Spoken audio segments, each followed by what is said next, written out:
그건 한마디로 용비 전쟁이 어떻게 될 거냐. 용비전입니다. 용비. 용비전. 네. 예. 어젯밤에 터진 거죠. 네. 뭐 다 많은 분들 아시고 계시겠습니다만은 지금 용산 대통령실에서는 사실상 한동훈 국민의힘 비대위원장의 사퇴를 지금 요구하고 있고 그 한동훈 위원장은 국민 보고 선택한 길인데 네. 계속 가겠다. 예. 이렇게 함으로써 서로 그냥 정면 충돌했거든요.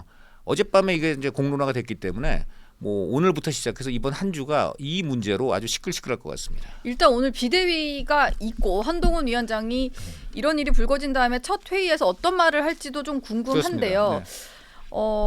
기자 생활을 저보다도 더 훨씬 오래 하셨으니까. 근데 지금 총선이 80일도 안 남았거든요. 네, 그렇습니다.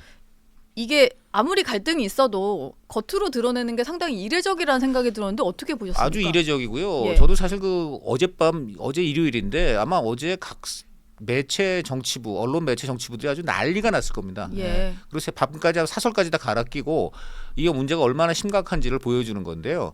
우선 비대위원장이지 않습니까? 네. 그 비대위라는 것 자체가 이미 그 당에 문제가 있고 개혁을 해서 총선을 위해서 정말 국민한테 마지막 카드로 내미는 게 비대위거든요. 그렇죠. 비상대책 비상한 위원장. 정말 비상하게 정말 대책을 만들어서 국민께 이제 이걸 갖고 총선을 치르겠다는 게 비상대책위원회이고 위원장인데 네. 그거를 다시 어쨌든 이 정권의 최고 수장인 그 대통령실에서 대놓고 사실상 사퇴하라 네. 이렇게 얘기를 했다는 거는 그럼 정말 어떻게 보면은 진짜 이제 막 끝까지 간 거예요. 이 만약에 이게 그러면 정말 그럼 한 위원장이 정말 그 사퇴를 하게 되면 그 다음은 어떻게 되는 겁니까? 이렇게 되면은 비상대책위원회 다음에 더 이상 뭐가 있습니까? 이제 예. 이것이야말로 좀 비상사태를 선언해서 당원 당규에 따라서 선출된 대표까지 물러나고 그래서 정말 총선까지 마지막 카드로 내민 게 비상대책위원회인데 예. 이게 지금 사퇴를 하고 그 붕괴가 된다면은 저는 총선에 정말 여당이 큰 그야말로 엄청나게 큰 하여간 여당의 불리한 결과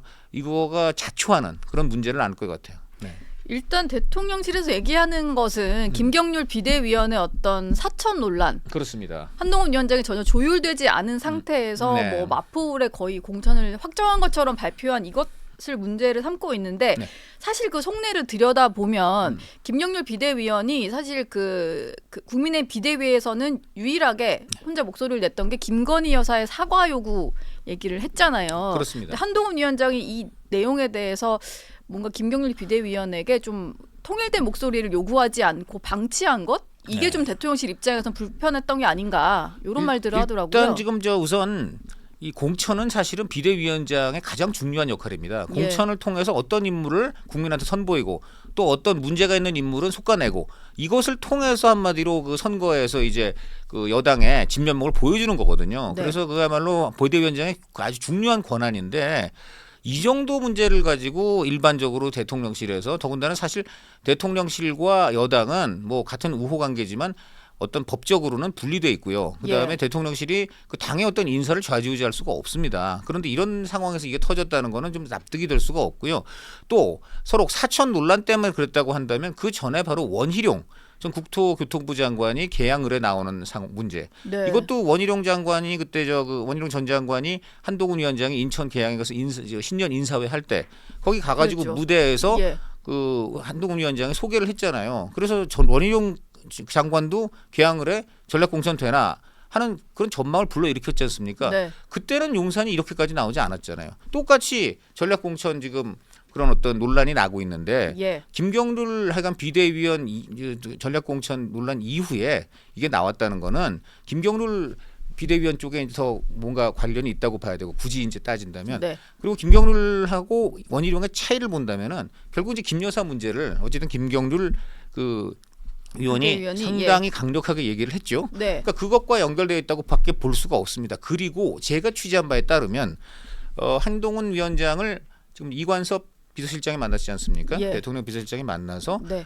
두 가지를 전달했다고 해요. 하나는 김건희 여사 그 명품백 수수 논란과 관련해서 한동훈 위원장이 이미 국민들한테 얘기를 했잖아요. 국민 보시기 걱정되는 그런 네, 대목이 네. 있고 그다음 국민 눈높이에서 이제 봐야 될 문제다라고 두 가지를 얘기했어요. 물론 한동훈 위원장이 강조한 게 있죠. 이거는 정말 그 공작에 의한 함정에 의한 예, 몰카 취재다. 몰카 취재다. 예. 근본적으로 문제가 기본적으로 있다. 그러나 다만 그럼에도 불구하고 국민이 걱정하시거나 국민 눈높이에서 맞지 않는 부분에 대해서는 조금 이제 보겠다 이런 취지로 얘기한 거 아니겠습니까? 예. 그런데 이거에 대해서 사실상 이렇게 지금 가장 최근에 이것과 관련해서 이제 문제가 논란이라기보다 관심이 되고 있는 게 조만간 지금 결정이 될 대통령 연두 기자회견. 예. 이 연두 기자회견을 만약 한다면 거기서 이제 김건희 여사의 백 문제가 안 나올 수가 없고 안 나올 수 없죠. 그 경우 대통령이 어떤 답변을 해야 되느냐. 이거는 국민의힘으로서도 굉장히 중요한 문제이기 때문에 예. 지금 사실상 의견이 올라간 거죠. 네. 국민 눈높이에서 또 보시기에 걱정되는 대목이 있다. 사실상 이런 문구가 들어가는 그러한 좀 대통령의 어떤 입장 표명이 필요하다라는 게 사실상 직관적으로 전달이 됐다고 봐야 되는데 예. 이에 대해서 대통령실 쪽에서는 그렇게까지 못하겠다. 예, 이런 지금 입장이 전달됐다는 얘기가 있습니다. 그게 1번. 네. 2번 그리고 나아가서는 한동훈 위원장이 아까 말한 이런 1번과 관련된 거겠죠. 예. 결국은 이건 좀 대통령실 결정 사항에 대하여 이렇게 입장과 대통령실 입장과 다른 이런 얘기를 막 할 수 있느냐라는 취지겠죠. 네. 거기다가 이제 아마 사천 논란이 뭐까지도 겹쳐가지고 물러나라. 예. 사퇴 요구까지 갔다. 두 가지가 다 있고 두 가지가 다 그리고 겹쳤다. 예. 취재한 바에 따르면 굉장히 격한 표현이 들어갔다고 합니다. 격한 표현이. 윤석열 대통령이 측에 그렇죠. 예. 이제 그 윤석열 대통령 직접 뭐 한동훈 위원장 만난 건 아니니까. 네. 그러나 어쨌든 한 위원장에게 이제 전달하는 내용을 보면 굉장히 하여간 격한 어떤 하여간 감정이 들어간 그런 표현들이 했다는 얘기가 있고